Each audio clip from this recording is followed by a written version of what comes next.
is Nasty Neil. The saddle. And we're joined by Emma Watt of Human Centipede 2 here in Hollywood, Los Angeles. We're here, all of us here, to see the premiere of the brand new Human Centipede 3 final sequence. So how was it for you to be here, to have this history with the film and coming back and checking out what's going on with everybody? It's nice, it's big, because obviously I was a fan of the first film, and then obviously got cast in the second film, and with the third film you'll see later, I kind of appear back as archive footage, and that kind of ties in with the second film. It's got like quite a big it's got quite big significance that it ties back in, and you'll find out later. So yeah, it's nice to be back here, and I've never been to LA before, so it's my first time. Oh, really? Oh, nice. So what do you think? It's nice. Everyone seems really nice. The hotel's nice, as you've seen. I like the food. I've been learning all about like food trucks and things down here. Right? Food trucks are cool. Yeah, I learned about food trucks. Big fan of food trucks now. And yeah, it's beautiful. Obviously, the sky is nice and blue compared to the UK, where we've just got rubbish weather all over. No offense, UK. New England, that's a reason. I'm surprised it's not warmer. It was pretty cold at night. What, here? Yeah. No, this is like tropical for me. Oh, okay.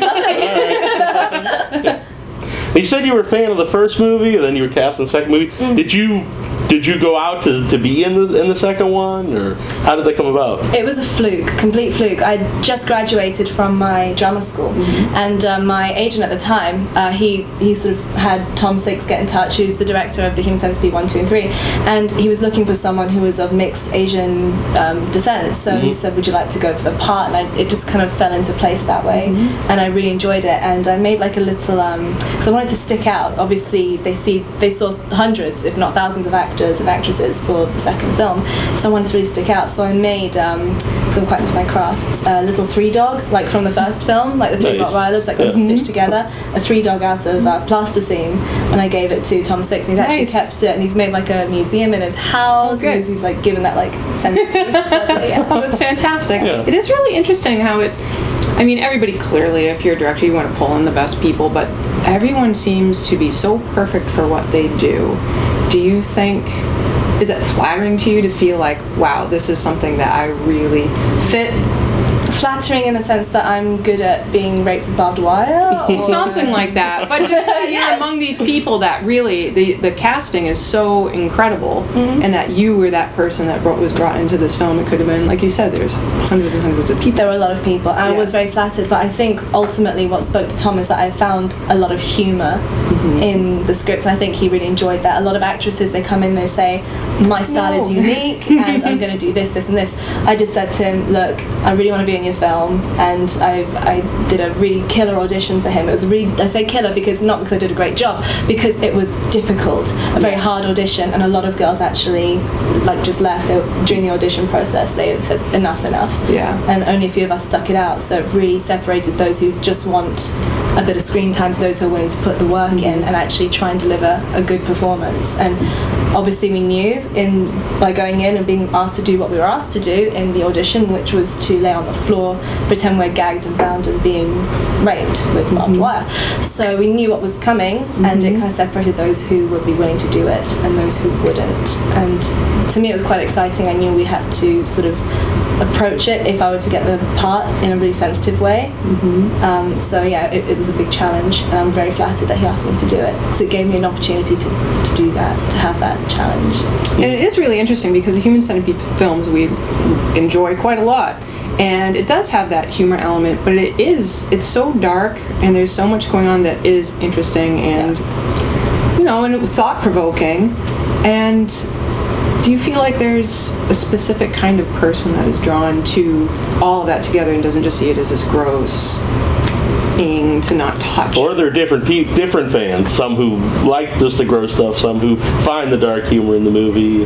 It speaks to a whole variety of people. People who like dark satire, people who enjoy sort of interesting filmography, people who enjoy things that are completely out of the ordinary, things that some people enjoy being grossed out. That's been quite a common theme with fans. They enjoy things that gross them out, and this was something that had never really been done done before. It hadn't really been touched on screen, to my knowledge, this sort of film, the idea of everyone sharing a gastric system. I think it was different, and ultimately it got people talking. And if a film can get people talking and go, no way, seriously, show me, let me see this, then I think it sort of brings everyone together in a nice way. Some people are just not hardcore enough for the film. That's fair enough. You know, we respect those people too. But I think the people who are drawn to the film, they have, for a whole variety of reasons. A few of the fans who I know personally, these are the ones that have really stuck out to me, have, from my point of view, enjoyed the film because of the true brutality of human nature that is portrayed in some of the films, and also the way that Tom has managed to weave in a couple of really dark thoughts that people might not want to put out there they've had as a director, but he's taken that chance to do it, and I think people are very drawn to that, to see this new idea actually come to life. Yeah. Now, how different was the audition from the rape scene to when you're actually performing it with Lawrence Harvey? I thought it was the hardest thing in the world when I was auditioning. I really did. And it really messed me up. And then I realised how much work, when I got the part, was going to have to go into it. Because I didn't really think about it during the audition. I just really wanted the part. And then I started to think, so rape is a real thing, and it's not funny. And like, not by any stretch of the mind. And I was like, well, how do I feel about that for entertainment purposes? And the truth was, I didn't like it, and it really made me sit back and think, do I want to do this or not? And I spoke to Tom, the director, and I said, I'm going to be happy to do it, provided it's not funny. And I approached these forums, I'm not going to name them obviously, but these forums for rape survivors and rape victims and people who are just inspirational women, men and women who have been raped. And I said, look, I can't mention the film name, but I'm doing this, how do you guys feel about it? And would you guys be offended? And every single person came back and said, no, we wouldn't be offended as rape victims, and I shouldn't really call them victims, they're not, because they're amazingly strong people, like rape survivors who've come so far, and they've said, as long as you don't make it look like you're enjoying it or anything like that, then that's fine, because Kim, the girl who's having this happen to her, she's not enjoying it. It's brutal, and it was very difficult. In fact, to actually film it, we had to go to a very, very dark place. And I remember, I don't know if you remember, in the first film there was like the car that Lawrence Harvey used to get everybody in. It was like an old battered blue, you can't tell because it's all done in grayscale, it was an old battered blue van, and someone from the street had actually broken into that van overnight, and there was shattered glass everywhere, for real, and it didn't get cleaned up. And I remember, to get the pain aspect, this is going to be very dark, I just sat in this glass on the back of this car, just filling myself with pain before actually doing it. And the actual film scene itself, it's maybe 30 seconds long, if that. We rolled that camera for over 5 minutes to get that take, and we didn't stop once. And 5 minutes for a take, even 1 minute is a lifetime in performance time, and it was brutal. And a lot of the women walked out because it was just too much, and I was so tired. And even though there was no real penetration, because it's not a porno, it was all simulated, Lawrence was truly using his body mass to push against me and force me into Georgia, who was in front, and it was very painful. And I was very pleased that actually comes across in the uncut version, not so much in the cut, but in the uncut version, that it was very painful, and every single squeal was real. That wasn't simulated. That was just horrible. It was horrific. So when you prepared with the pain of the glass, do you feel like that was helping you transition psychologically, where you know you're going to this dark place and you don't want to be there, and that physical pain was better than trying to go there just psychologically and just putting yourself into that position? It gave me like a base to work from. It's not too difficult for me to, for reasons I won't really go into, it's not too difficult for me to understand what Kim was going through. But I needed that extra push to kick my brain into wanting to go there. And that's why I sat in some glass. And the amazing hair and makeup ladies actually ended up like getting tweezers and like picking bits out of me afterwards, because I was just like, why did I do that? It was so silly. But it helped me to do that. I mean, actors and actresses have different ways of dealing with a part and approaching scenes, and that was my approach. Whether it was right or wrong, I don't know, but ultimately I feel happy about it. You could probably put those pieces of glass on eBay. That's so true. They probably collected all of them, and I'm sure there's still a couple of pieces still left in there somewhere. Well, I've got some tweezers. So away from the acting part, but more behind the scenes, Tom is been talked about is really taking care of his people behind the scenes, doing massages, and just seeing some of the clips. There's one, I think with Ashlyn, talking about this is what it's like, and here's what we do, and so how is it behind the scenes of a Tom Six Human Centipede film? Well, let me just tell you about what you said with the massages. The massages happened for the first film because they filmed out in Europe. I believe it was Germany, and that's where they filmed, and they had a fair budget for it. The second one was still on a shoestring budget. We had very, very little budget. We had very little time to shoot, and for that reason, we didn't get those luxuries. I mean, it was not like, you know, limos going to and from the set. The set itself was an old, do you know what an MOT testing place is? It's like where you get your car diagnostics done. It was like an old garage, or garage, as you guys would say, garage. And there was broken nails on the floor, everything. It was not glamorous. It was cold, and the days were very, very long. And to get down into the centipede formation itself, it started me at the back, and then by the time everyone was down and connected, it was about 45 minutes from me going down to everybody else following on. And you just have to kneel. You kneel the whole time, and the floor was disgusting. And to be fair to Tom, he did try and look after us, but there's only so much you can do when you don't have a heater, when you don't have anything else. And all the girls who were working on the set, and the men as well, who were doing the set dressing and our costumes and everything, they were very, very good at trying to accommodate us, but it wasn't easy. And it wasn't glamorous, and it kind of helped everybody get into the mindset. I mean, the days were so long that the cast actually slept on bin bags on the floor sometimes just to catch a nap, and we'd all like huddle together, like half naked with our face glasses on, just to be able to catch a few winks, because the days were very, very grueling. And I look back with it with fondness as well, because there was a lot of fun. All the actors and actresses who were involved were very, very fun, and we knew that what we were doing was absurd. You know, you'd stop halfway through the day and be like, this is just ridiculous. What on earth is going on here? And you get people from the street walking past, like looking in and calling the police. It was just messed up, but it was very, very like fun memories for me ultimately. And Tom did look after us. He gave us unlimited access to the fake poo, which was crushed ginger. That would do it for me too. It was delicious. It was, especially for a chocolate fan. I mean, it was crushed ginger biscuits for texture. It was cocoa powder and a vegan condensed milk, because Maddie Black, who plays the prostitute, she was vegan. So that was what we made for the fake food. Now we can make it at home. Yeah, this is going to be a dinner and a movie treat. Yes, exactly. So he did look after us. He was lovely. And a lot of people have this misconception that Tom is like a really messed up guy.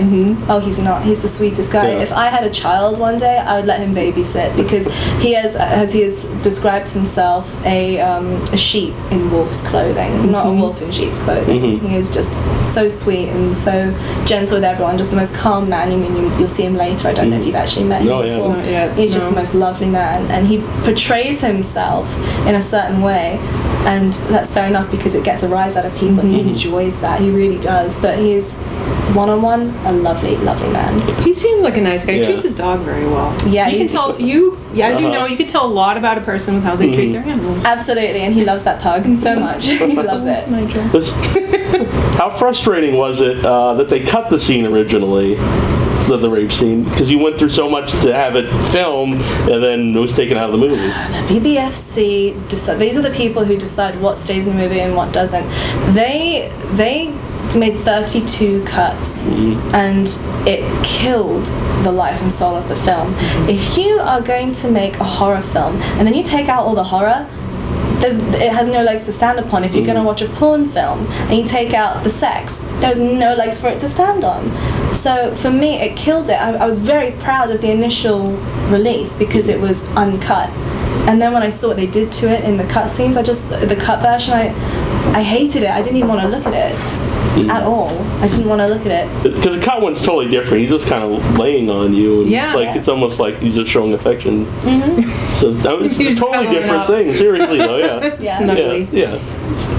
It's completely not what you see in the cut version. Not by any stretch of the mind. And then you know that, as you said, there's no legs to stand on. The entire audience is going to see that, and whatever amount of respect they would have for you guys for what you'd made, probably just seem more like a joke than a film. Yeah, it is. I've had to come to terms with it. It is what it is, and I can't change that. I can't argue. You can't argue the BBFC. And the thing is, it's this bunch of like really, I'm gonna say this is like a bunch of really frigid old people who don't want anything suggestive, no bad language, nothing, because they're so old-fashioned. You need to get rid of that. It's insulting to make something, whether you want to call it art or just filmmaking.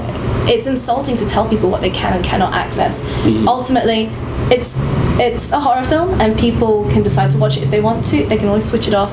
But they truly believe that people would be so psychologically damaged in the UK that people would start imitating the film and doing all this, and that was their reasoning. And I thought, that's rubbish. I'm sorry, it's absolute rubbish. I'm not having it, and I'm not happy with them. We are not friendly, myself and the BBFC, by any stretch of the mind, and I'm quite happy for it to stay that way, thankfully. It is pretty wild that people will say, and we have that here too, where the music, blah, blah, blah, blah, blah, it's going to push people to do these things. I'm pretty sure the people that are going to take something like that and run with it, they're probably going to going to find a way to act out, no matter what they're watching or listening to. Absolutely. I mean, you'll never please everybody, but I'm very pleased that the film, which has reached, hundreds of thousands of people, has primarily had a very good reception. And the people who enjoy the film and who come to see us at places like MCM Expo or even online through social media, and who will message you saying how much either your performance or someone else's or the film in general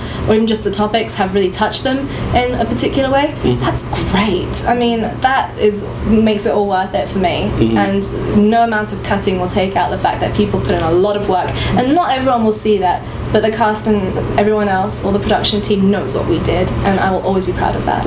Did you always know the movie was going to be black and white when it came out? No, it wasn't going to be black and white. No, it was going to be colour, very saturated colour, but the sheer amount of blood that was on set and on our bodies, it took away the horror element, because you got used to it, because it's always on you. So Tom said, well, let's try it. No, in fact, I think it was Alona, his sister, said, let's try it in black and white and see what happens, and it just made it really creepy and very sort of nostalgic to the old British films where they're all black and white, very grainy, and it has a chilly, cold element, and I think it works a lot better that way.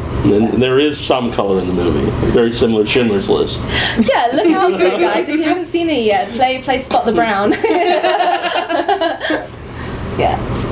So how about Lawrence Harvey himself? What's he like? We're good friends with Lawrence, but Lawrence is a cheeky little so-and-so in the best way possible. We're very, very good friends, and we bonded very closely on set, and I felt 110% comfortable with him.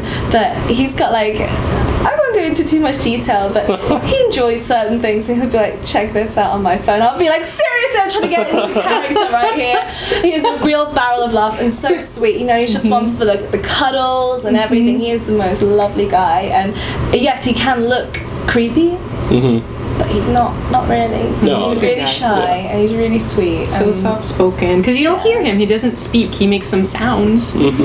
And he's lovely. I've got a lot of time for him, and I hope that we remain friends for a very, very long time. So you mentioned earlier rape survivors. Have you had contact from rape survivors in a positive or negative way? Only positive. I think maybe people who were upset with it might not have reached out. They would maybe have just privately been very, very upset, and if it has upset anyone, then I'm very sorry, because that was not the intention.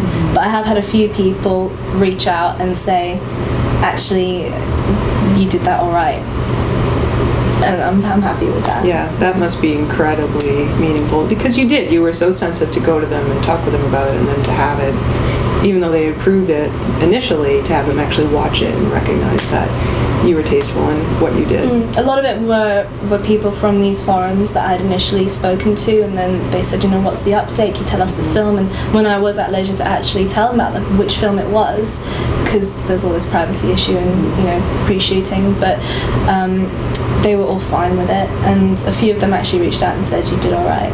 That's great. That's excellent.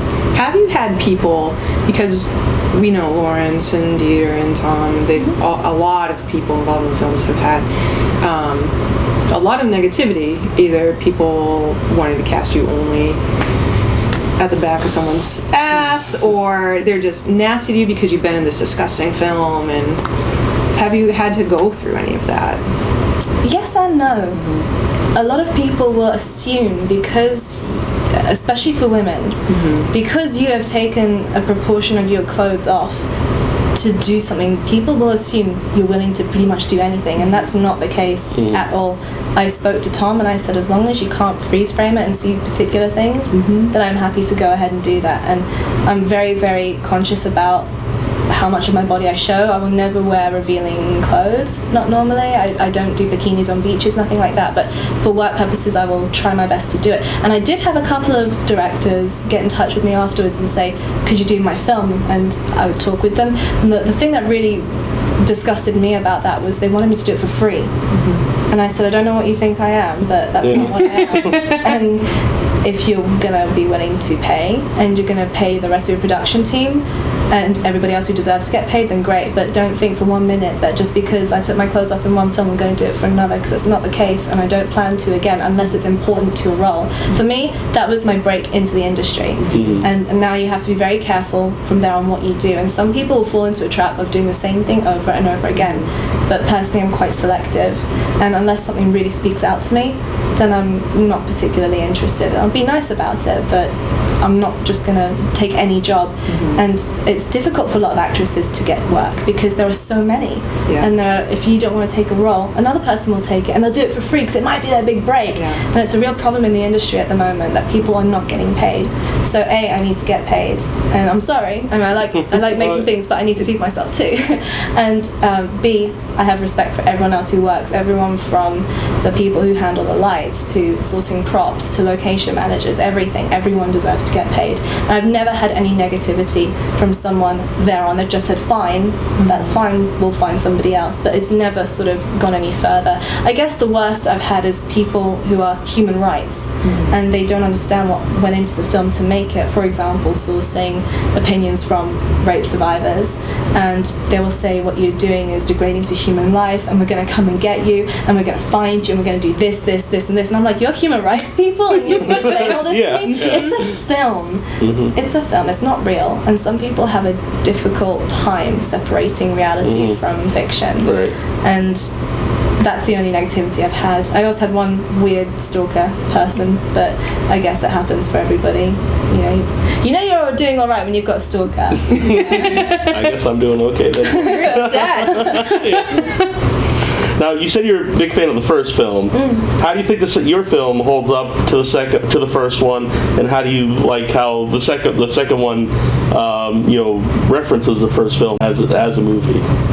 I don't think they're really comparable. They're so different because the first one was made to appear to be real life, and then you find out it's just a film. And then the second one is supposed to be real life imitating the film, so they're very, very different in that respect.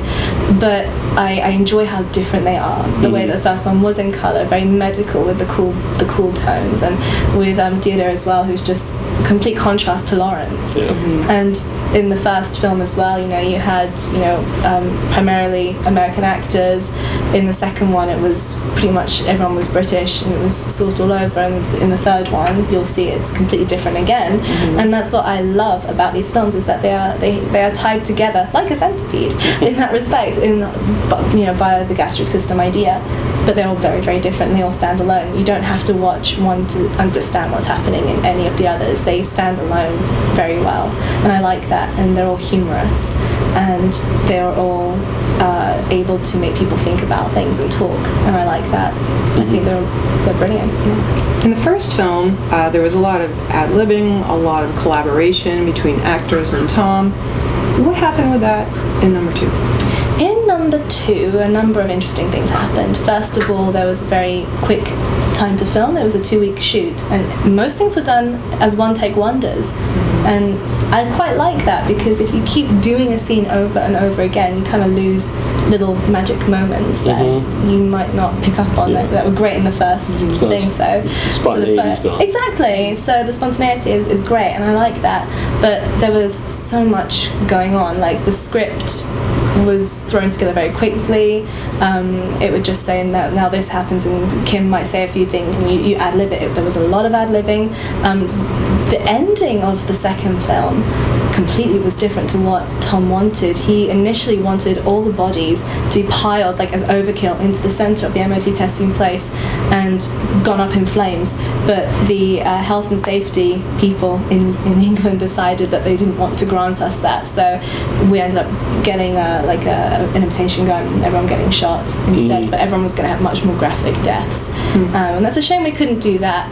But ultimately, I think it still was all right. Actually, filming the deaths with the guns, something went wrong, and a few of us suffered concussions. Oh wow! I was so close to your head and just. Yeah, we had someone who was really sweet. I won't mention who he is because he was a wonderful, wonderful guy, and he was attaching pieces to our heads because obviously when we get shot in the head, your skull would break open and blow open. The piece that he put under my fake bit of hair, we had like a hairpiece, it ricocheted off my skull and I actually got cut open and sent to, I went to A&E afterwards, but that was my final shot, so I just kind of was sitting there with a concussion at the wrap of the end of the film, and then I got myself to A&E after that. But a lot of people suffered for the film. There were a lot of foot infections, glass entering people, not just me, a lot of people had things go wrong. They suffered for the film a lot. Are there people who just are so eager to just, I'm in this film, but I just want it to end. I just want to get out. Not have glass in me, not have to go to the hospital to be treated for the film. There was one low point, and it was the longest day, and no one had eaten because something happened with the catering, and we had been barely sleeping. It was near the end, and we had no time. We had to get down for this long shot of the Centipede together, bound, and there was no time to put us together properly and get our fake asses on and everything because they were casts. In most of the film, it was all cast asses. So we just had to get down there really friendly with each other and just hope the person had a shower that day. It was fun for me because I had Georgia in front. She was just a lovely girl and she was very clean. But there were two people that had a bit of conflict who were just like, I'm not doing it, and Tom was like, please, we just need to get the shot, just hang back a little bit, we'll change the angle.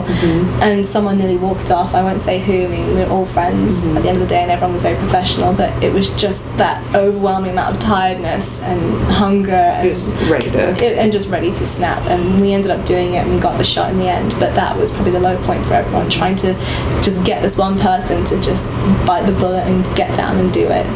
And that was probably the low point. Like you were saying, it probably didn't actually take that much time to actually get it. So not at all. It was like a 30-second shot, and that was it. Yeah. Did you ever read the Roger Ebert review of the movie?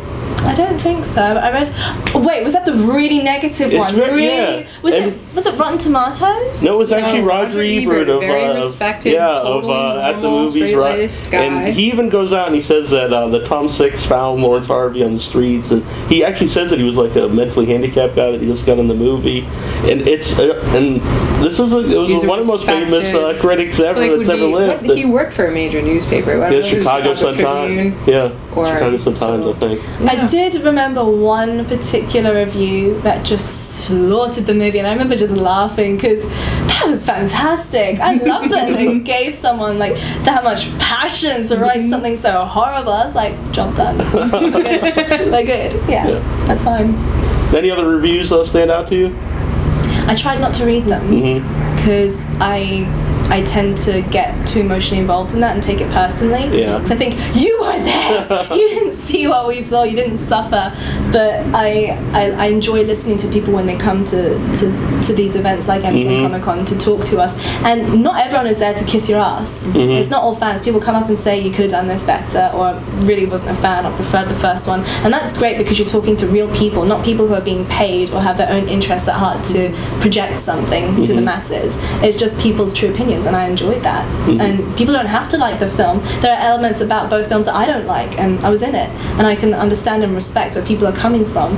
But ultimately, you never please everyone, and I'm fine with that because that's what the film was out there to do. It was never put out there to win Oscars. It was never out there to win, best film of the year. Right. It was out there to be fun and to get people talking and to gross people out. That is what it was there for. Yeah. It's not like a big political statement. There's no deep deep-seated emotional thing that Tom has suffered in his childhood and has to put it in a film. He had a very wonderful childhood. It is just an idea, and it's out there for people to do what they will with, and I like that about it. Yeah. Then what about the very ending of the movie? It's kind of, people debate what it means. Some people say it means that the rest of the movie really didn't happen. It was all in Martin Lomax's head when he's just looking at the screen. At the very end? We'll have to wait and see. All right, we're back, and now we have some drinks. So while we were at break, you mentioned Alona's name. You mentioned her earlier. Very, very rarely hear about Alona. So what part does she play? And a producer, but what is she doing? Is she there? What's happening? Alona, first of all, she is not Tom's girlfriend, she's Tom's sister, and a lot of people get that mixed up. They think maybe she's his wife or something. They're siblings, Tom and Alona. And first of all, she is like the most beautiful woman you have ever seen. My God, when I first came on set, I was like, is this like one of the starring actresses or something? No, she's the producer. And the co-writer as well, and she does so much. Like, she is a powerhouse. She works so hard, and she does everything from arranging interviews to helping to direct everything. She is there from sun up to sundown, and then some. She is a very dedicated hard worker. She's pretty much the powerhouse behind Six Entertainment. You talked earlier about Tom having like the personality and the character that's out there. Alona's not out there at all. Do you think is that her own decision, or? I think it's part of her personality. She's a very humble person, and I think she's a very private person. Very, very sweet, but I think she kind of enjoys having a separation between her social life and her private life, and drawing a distinction between the two. And I think it's important for people to do that. And I mean, some people like Tom, it works in their interest to be out there because that's who he is, but it's not Alona. But when you meet her, you remember her, and she's just this wonderful energy. And she was so caring on set for especially the women on set, because she was like Mummy Six. She was brilliant to look after us, and she was just such a cool lady to work with, and just so hot. I mean, Alona's just so hot. I just can't get over it. So would you work for Tom again? Yeah, we kind of spoke about it a few months ago. Because he has used people again in his films. I would developing the ensemble cast. It would depend on the film. Ultimately, I wouldn't want to do something too similar. I like to do things which are very different, and I like to play different challenges. But yes, ultimately, from like a professional point of view, he looked after us. He was true to his word. He paid on time. He was very easy to work with, and the great thing is he listens to his performers. And a lot of directors out there won't do that. They've got their vision, and they want it to be born the way they see it and the way they imagine it. But if your performers are not happy with delivering a certain line, and you still force them to, the audience will pick up on that. And at times I just said, Tom, this here, can we move it over here? Can I say this instead? Can we try this or this angle? He'd be like, yeah, let's do it. If it makes you happy and you're going to give a better performance, then yeah, definitely, let's do it. So he's really open to it. Ultimately, he won't compromise the integrity of his film. It's his baby. But he will do everything in his power to be able to make the performers feel at home and happy to perform. And that is a great thing about him. And he's just super professional as well to work with. Lovely, lovely guy. Yeah. You said being a fan of the first movie. Are you a fan of horror movies in general? Do you know, not really. And I know that will come as a surprise to a lot of people. But no, I mean, I'm a real chicken. and I do like certain elements of horror films, but ultimately I don't like a whole genre here or there. Like, I'm not massive on sci-fi or romance or anything. It's just I like individual films for reasons that might not be as obvious to people. And for me, I liked Centipede because of how satirical it was and how different it was. But I wouldn't say that I'm a die-hard horror fan. I can appreciate something from every genre, and I really like the old Japanese horror films. And I mean, growing up in China, I had a lot of experience with like some of the Chinese horror films as well, which I didn't even know what they were called, but I'd watch them and just be like, that is so freaking amazing and artistic. I like things that are artistic and different. But no, I'm not just a horror girl. I like all different types of films. You mentioned artistic, and I feel like that's a real shame. A lot of people don't notice that Tom's films are beautiful. They're amazing, and people just totally bypass it because they see this as a movie about people attached and Yeah, I can that's see it. where you're coming So- from. Some people, when they watch it, they just watch it to see, like, the money shot. And they're waiting in anticipation and they miss out on the subtle little details that took so long to get right. But I think people who are really into their films, people who might not necessarily even agree with the film or like it, will pick up on the fact that a lot of work did go into it. And if you're in the right frame of mind, you can find pretty much something to enjoy in any film, regardless of the content or whether or not you actually ultimately like it. There's always something there if you look deep enough. Do you have any projects coming up? Yes.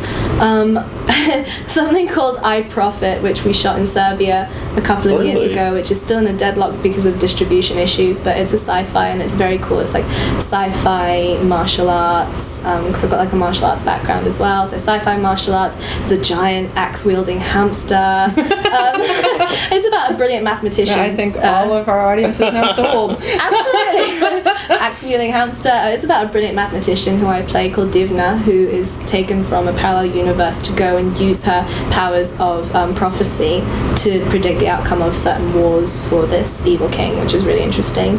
And it's shot really well by Telex Studios. But I also have another project on the side, which is called Dystopia, and it is a TV series that's going to be shot in the States, hopefully this summer, maybe in you call it fall here, right? In the Yes. autumn, Yes. fall, maybe in the fall as well, and that's going to be shot in Virginia. It's like a sort of sci-fi drama, which is going to run hopefully for a couple of series, and it's a British production company, but it'll be shot over here. It's very, very interesting, and I'm not sure quite on if I'm allowed to say what my character is yet, so I'll hang back, but it's Dystopia, and it should be pretty cool. Both sound like a lot of fun. Very interesting. Yeah. You mentioned your martial arts background. You as a person are very interesting. You're really into animals, martial arts, and all kinds of cool stuff. So how have those things helped you? How has it changed? What kind of things you seek out in your career?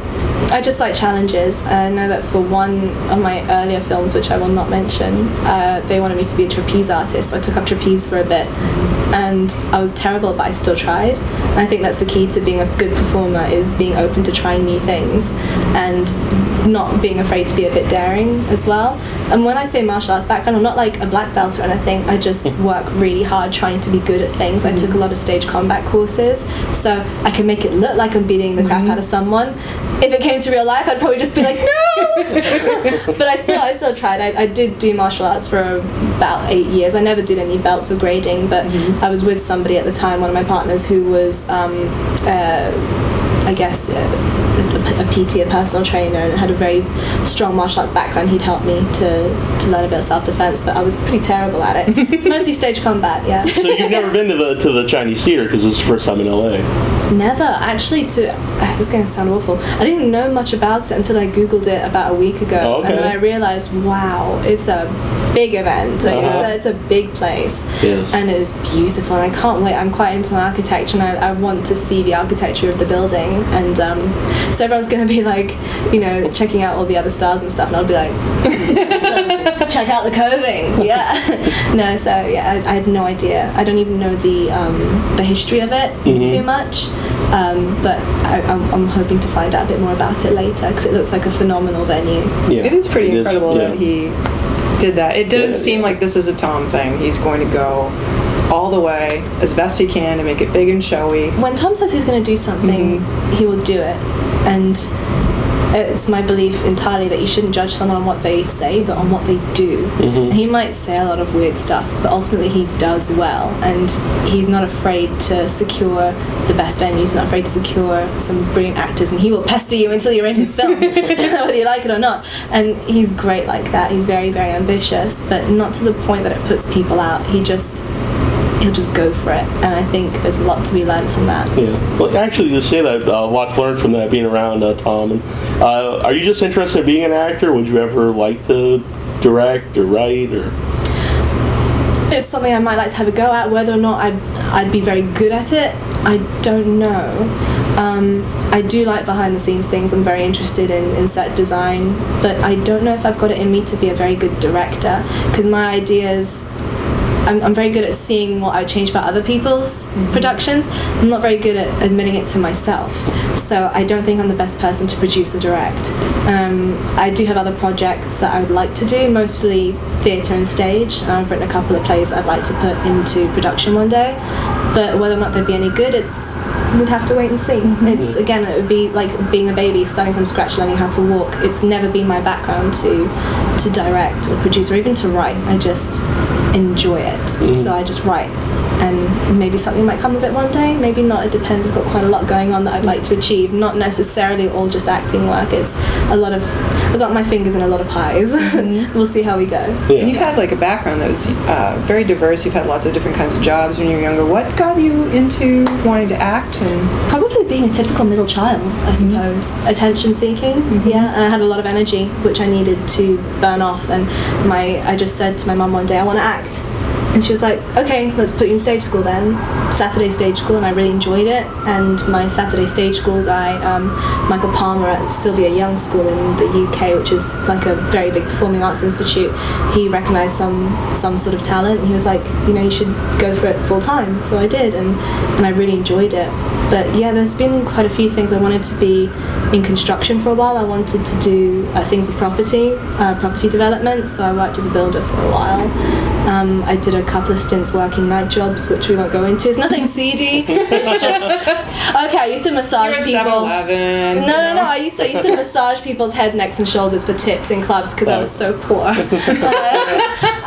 That's what I did, and that kind of got me through the first couple of years of acting. And now, of course, with my partner Michael, we've got the Mobile Menagerie UK, which is bringing animals to schools and doing like animal educational talks. I really, really enjoy that. There's nothing on earth that I find more fulfilling than that, because I love working with kids as well. They're brilliant. They're actually the harshest critics. That guy who wrote that horrible review, he's got nothing on some kids if they don't like a show. Yeah. I saw some videos of you on Facebook with different animals and bugs. Which bugs? Is that my cockroach? Yeah. Yeah. Oh, that's George. He's beautiful. Is that a hissing cockroach? He is. He's a Madagascan hissing cockroach, and they do that because they've got these spiracles that they force air through, and they make like this sound when you annoy them. And he's my baby. I've got quite a few of them, and they're all called George or Georgina. But he's my special one because he actually got loose in my house about a year ago, and I couldn't find him. I thought that maybe he died or escaped, and I found him like a few weeks ago, and I was like, George, there you are! And he was just sitting in my curtains. I mean, there's always escapees around the house. My friends who are not particularly animal people, they hate coming over because they're just like, there's a ferret over there, and why is there an owl over there? And an owl is a big deal. Yeah, I mean, the owl doesn't live in the house with me. We've got a couple of owls as well. Sometimes when we've got like a baby that needs to be fed, then we will bring them in and feed them at home. So there's a lot of, normally we've got one or two animals which get home fed every hour on the hour. So there's a lot going on. Are there any particular animals you're more drawn to? I like reptiles. Reptiles are a thing because I grew up very allergic to fur. I'm still quite allergic to certain animals, horses, some dogs. Labrador's saliva for some reason seems to get me very badly. But I really, really like reptiles. I'm really big on the mustelid family as well, so things like weasels and badgers, I love them, hence the ferret at home. I just love their smell. They've got this like really musky smell, and I just find it really amazing. So I like to go out sniffing weasels. Who doesn't? Yeah. It's a good one. Yeah, it's a good pastime. Yeah. Have you seen the third film, or will this be your first time actually seeing the movie? I've seen just the trailers, and I've spoken to Tom about a few things. I've spoken to Lawrence, and he's let me in on one or two things, but it'll be as much a surprise for me as... Yeah, and we don't want any spoilers, because we are fans of movies. Myself. Yeah, no problem. I'm not big on giving away spoilers. I just want you guys to enjoy it, because I don't know more than you do, really, at this point, and that's the truth. So we'll all be seeing it together. Yeah. Not only being there, are you looking forward to seeing the movie? Yes, and not just seeing the film, because this is historical. This is like the end, because this will be the last Centipede, to my knowledge, and it's the final sequence. It brings together everyone's hard work over, like the best part of like a decade almost. So it will bring together everyone's hard work, and this is what has come of it. The film with the biggest budget and the biggest names from Hollywood can be in this film.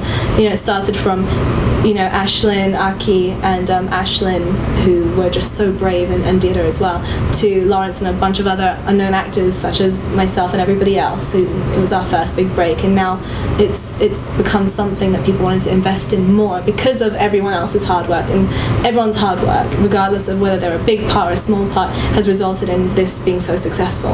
And that's what I'm interested in, and being able to meet some of the cast from the first that I've never met before, and just being able to hang out and just enjoy what everyone has collectively created. That's what I'm enjoying the most. Yeah.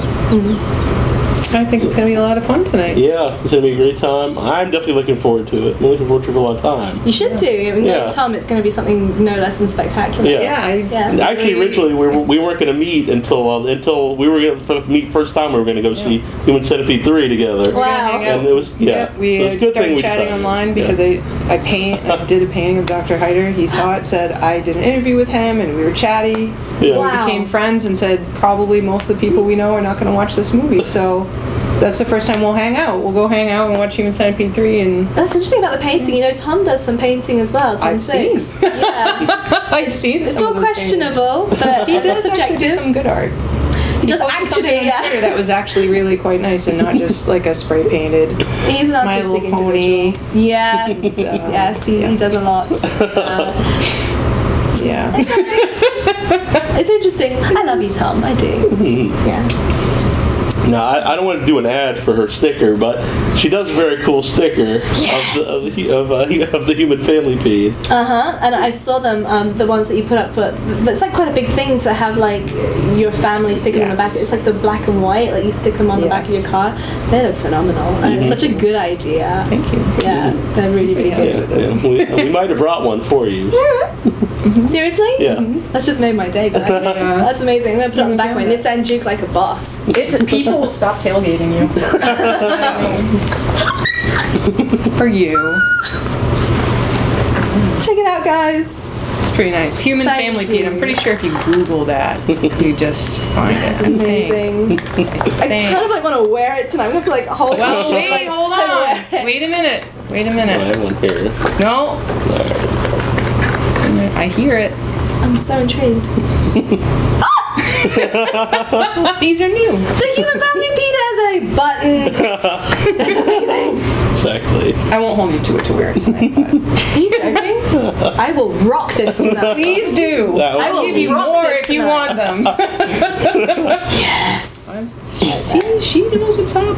I know what's good. Yes. Thank you. You're Thank you so welcome. much. Absolutely. Thank you. Thank That's you. amazing. I'm very, very touched.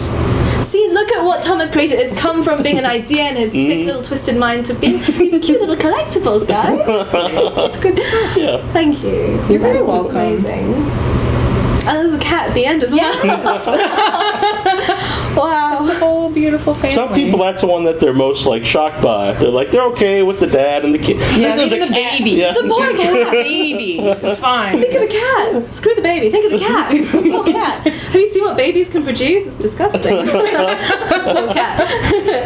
Wow, thank you. You're very welcome. That's The great. cats have a very, very rough tongue, so it might be bad for the baby as well. Oh, poor baby. Yeah, cats do have a very rough tongue. I quite enjoy the sensation of being licked by cats. Yeah, exactly. Yeah. Better than dog. That's very messy. So, So it's been been wonderful talking real to pleasure you. talking with you. Thank you so much for having us. Thank you for coming up. Pleasure's all mine. Really is. And thank you. These are Yeah, brilliant. absolutely. So I think we'll probably see you later on tonight. Yeah, maybe. If I decide to go. We have time. We'll see. Be rocking my badge. Excellent. So, that's Neil Jones, This is Nasty Neil. the Sandal actor, This That's is a Emma lot. Locke. and you're watching Without Your Head. Without me.